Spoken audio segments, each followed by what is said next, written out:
In April 1948, researchers at the Atomic Energy Commission's Oak Ridge National Laboratory had a new idea for an atomic pile, as nuclear reactors were once called.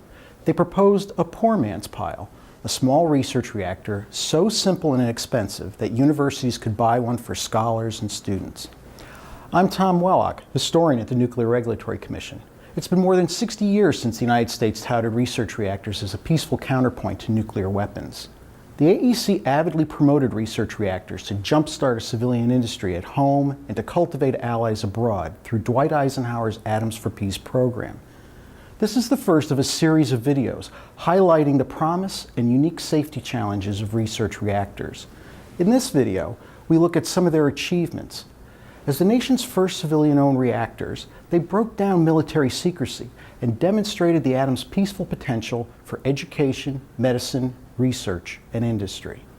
In 1950, North Carolina State College proposed the world's first civilian-owned reactor as part of its new program in nuclear engineering and for use by faculty and local industry. On September 10, 1953, NC State's reactor started up for the first time. Open for public viewing, the NC State reactor was remarkable for having no secrets. As one newspaper put it, it was guarded by nothing more than a physics student with a guest book.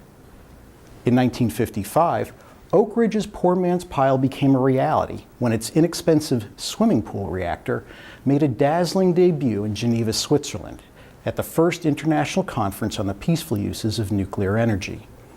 Over 60,000 people, including prime ministers, royalty, and presidents, lined up to peer down at the blue glow of the future. The peaceful atom had arrived. Dozens of universities and corporations built research reactors. They were small, safe, and used only a small amount of uranium fuel compared to nuclear power plants. For only a small investment, researchers could open up the secrets of the atom and produce isotopes critical to medicine and industrial uses. The unique value of research reactors were in their ability to produce an ample supply of neutrons. When neutrons pass through an object, they behave and affect its material differently than gamma or X-rays. Researchers have taken advantage of the neutron's unique qualities in fascinating ways.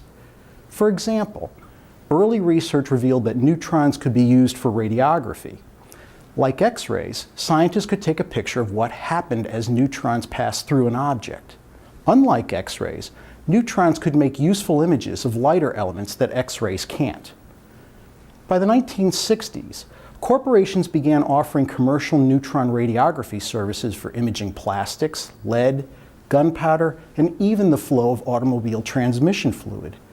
Recently, the National Institute of Standards and Technology used its test reactor to advance hydrogen fuel cell research. While neutron radiography recorded what happened to neutrons as they passed through an object, a completely different field, neutron activation analysis, studied what happened when neutrons struck other atoms and made them radioactive. By making material radioactive, scientists could determine the elements that made up a mixture. Neutron activation analysis is used in pharmaceuticals, geology, and to determine impurities in semiconductors. Physicist Robert Oppenheimer suggested a particularly unusual application. He thought it could determine the origins of ancient pottery. His suggestion has allowed archaeologists to determine the origin of artifacts from ancient civilizations and understand their wealth, trade, conquests, and social practices. Research reactors are probably best known for producing radioactive isotopes for research and medical applications. The process usually consists of inserting material to be irradiated near reactor fuel to be bombarded by neutrons. This process has produced essential isotopes, such as molybdenum-99, which decays into the most widely used radioisotope in nuclear medicine. About 50,000 times a day, U.S. medical facilities use it in imaging and diagnostic tests for heart, brain, kidneys, and tumors. Other isotopes are used in industry for irradiation purposes, such as eliminating foreign matter in food, and it also plays a role in DNA sequencing, pain treatment, fossil fuel extraction, and weld radiography. The poor man's pile, so avidly embraced in the Atoms for Peace program, succeeded in many ways. Worldwide, over 670 research reactors were built in 55 countries, with 227 in the United States alone. With the promise of research reactors, however, came key challenges in ensuring their safety, preventing diversion of their fuel for weapons, and preserving their benefits as their numbers have declined in recent decades. I'll turn to those issues in our next video.